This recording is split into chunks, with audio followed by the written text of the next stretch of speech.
For the last 25 years, U.S. leaders in both public office and private enterprise, regardless of their political persuasions, made the same naive bet on China, that robust economic engagement with the free world would lead the Chinese Communist Party to political and economic liberalization. But the CCP has not changed its stripes. From the genocide in Xinjiang to the militarization of the South China Sea, to their unabashed economic coercion, the Chinese Communist Party has shown its true colors. It is time for the era of wishful thinking about the CCP to be over.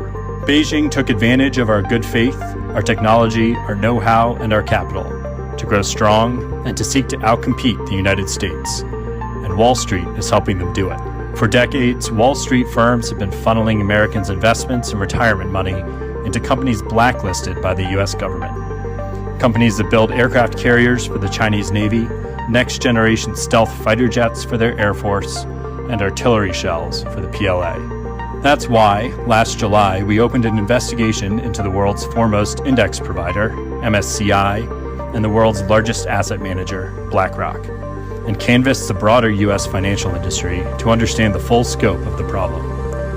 What we found was shocking. In 2023, Wall Street channeled $6.5 billion to 63 Chinese companies blacklisted by the U.S. government for advancing the PRC military or supporting the CCP's human rights abuses.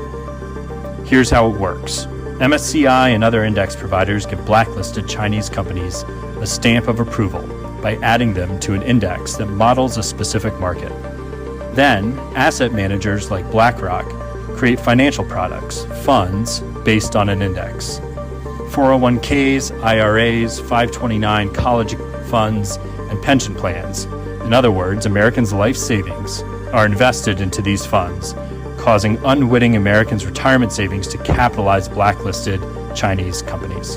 In 2023, MSCI indexes channeled $3.7 billion to those entities, and BlackRock invested at least $1.9 billion in these same companies. Wall Street's bet on blacklisted Chinese companies funds the CCP's military modernization and whitewashes CCP human rights abuses that these companies facilitate. And the Americans whose savings fuel these companies often have no idea that investing in mainstream financial products means supporting China's military or human rights atrocities. Even though Americans might not know what these companies do, the government does, and put them on blacklists because of their activities.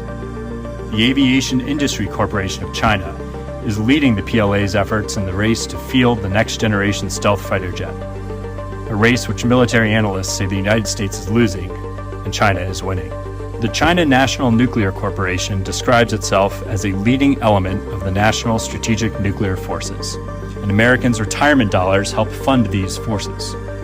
Moreover, the Department of Homeland Security considers Xinjiang Daqo, a component manufacturer in the solar panel supply chain, as a quintessential example of a company using forced labor in Xinjiang, and Americans are invested in two of its subsidiaries.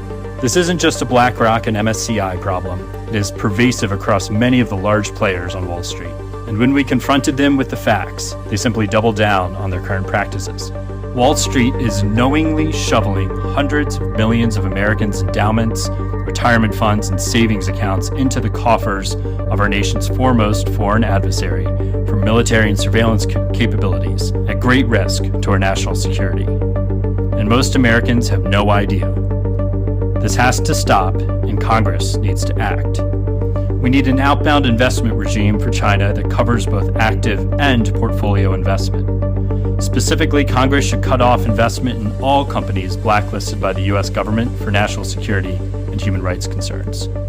Congress should also require U.S. public companies to disclose investment risks in China to their American clients and protect American investors by requiring PRC firms operating in the U.S. to comply with our laws. Short of such action, billions of dollars of Americans' life savings will continue funding the PRC's military weaponry pointed at American servicemen and women, and the CCP's techno-totalitarian surveillance state facilitating human rights abuses and genocide. Americans' financial futures simply cannot remain tethered to a genocidal regime.